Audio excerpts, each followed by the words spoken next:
Здравейте отново! Продължавам с теста седми клас 21 юни 2024 година. Отново стратегически анализ, отново да се научим да разпознаваме ситуациите, така че в един момент, когато започнем да ги разпознаваме, след това започваме да учим всяка ситуация с алгоритъм на действие. Първо, второ, трето, не повече.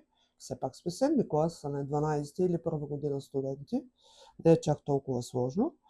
И научавайки се всеки вид задача, тип да решаваме, вече явявайки се на какъвто и да е изпит, първата работа ни е каква? Да разпознаваме ситуациите и след това да възстановим мисълта, реда на действие за решаване на тази ситуация. Така, първа задача. Ако имате спомен, вероятно да, първа задача в теста, който беше 25-та година даден, математика, първа задача беше числена стойност. Какво ли очудване е тук? Първа задача отново е числена стойност на израз. Тоест нещата почват вече да се изясняват. Първа задача твърдо е взела позицията на числена стойност.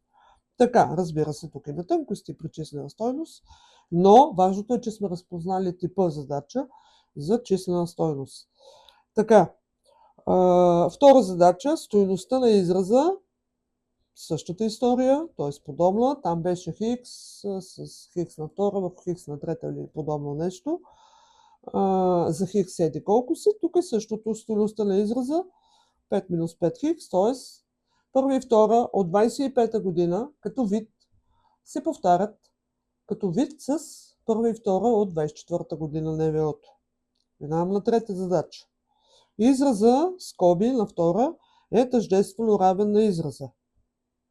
Нищо сложно. Тук всички ще разпознаят така наречените формули за съкратено умножение, които много пъти повтаряте в училище. Така че тук отново е подобна на трета или на същото симетрично място в 25-та година задача. Четвърта. Корена на уравнението. Нещо имам спомен, предполагам не ме лъже паметта. Четвърта, коренът на уравнението, там също беше уравнение или поне в сходна симетрична позиция. Аналогично. Пета, най-малкото цяло число, тук вече съм абсолютно убедена, че на пета позиция или четвърта или шеста, т.е. там някъде, на тези места, по средата, между първа и десета задача, беше отново неравенство. Какво ли ни е очудването, или вече не трябва да се очудвате, че 24-та отново на долу-горе тази позиция, средната между първа и десета задача има неравенство. 6. Модулно уравнение. Май така беше и 25-та, нали? След това, 7. Стойност на израз. Тук малко авторите на тестовете са изневерили на себе си и са сложили задача за пресмятане.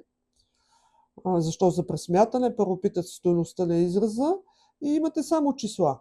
Разбира се, тук те не са се заблудили, просто тук се използва едно умение, една формула за съкратено умножение и затова се е сложили тази задача за пресмятане на седмо место.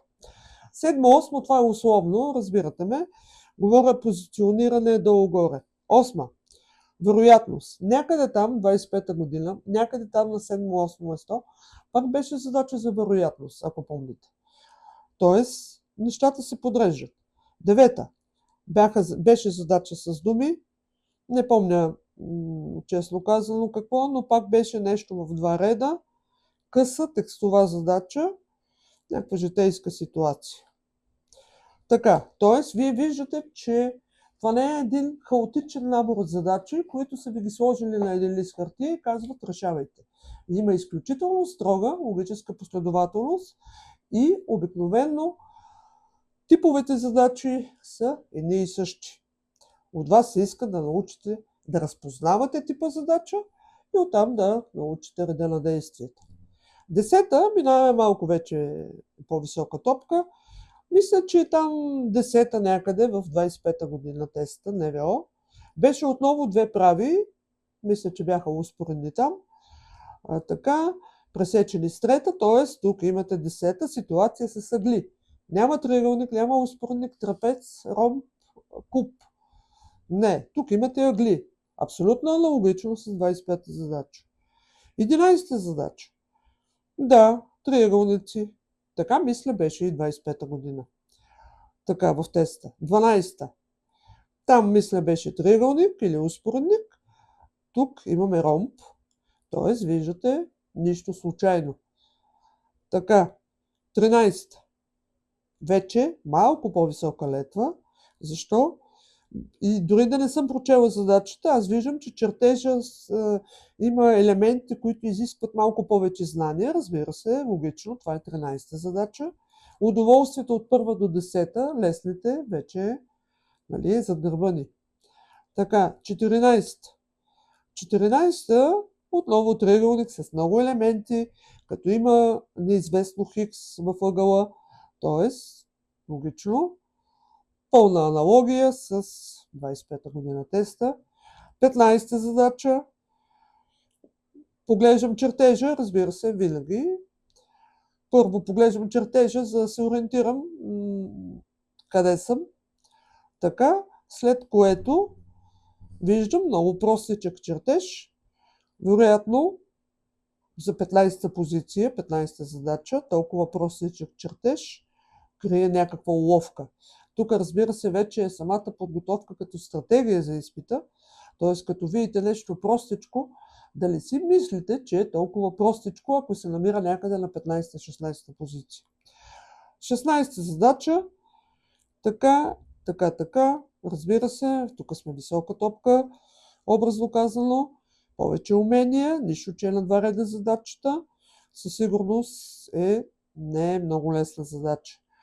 Така, 17-та, имам някакъв спомен, че и там имаше в 17-та или 18-та в 25-та година процент, може да се лъжа. Тук виждам, че е долу-горе същата ситуация. Така, 18-та, сериозни задачи, 19-та сериозни, 20-та, така.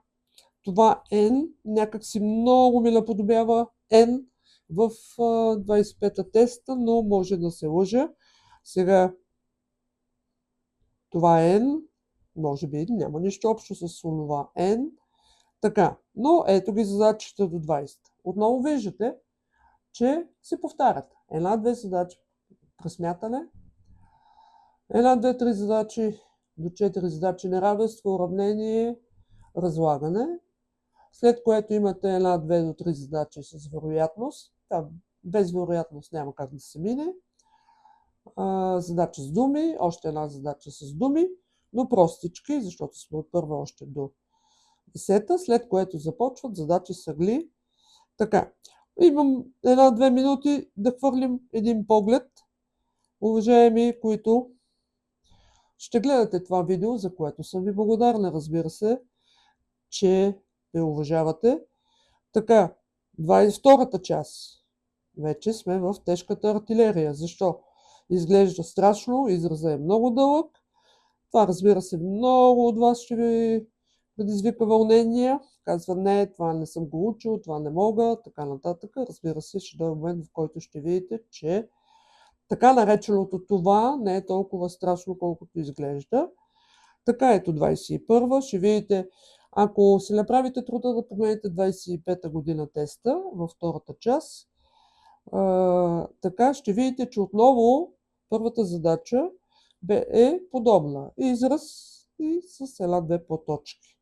След това имате 22 и 23 задачи, които са,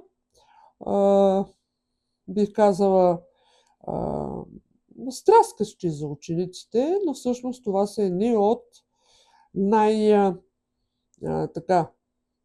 най-доходоносни от гледна точка на точки задачи, защото тук се дава чертеж, за чертеж се дава, за обозначение се дава, за написана за някаква зависимост се дава точки.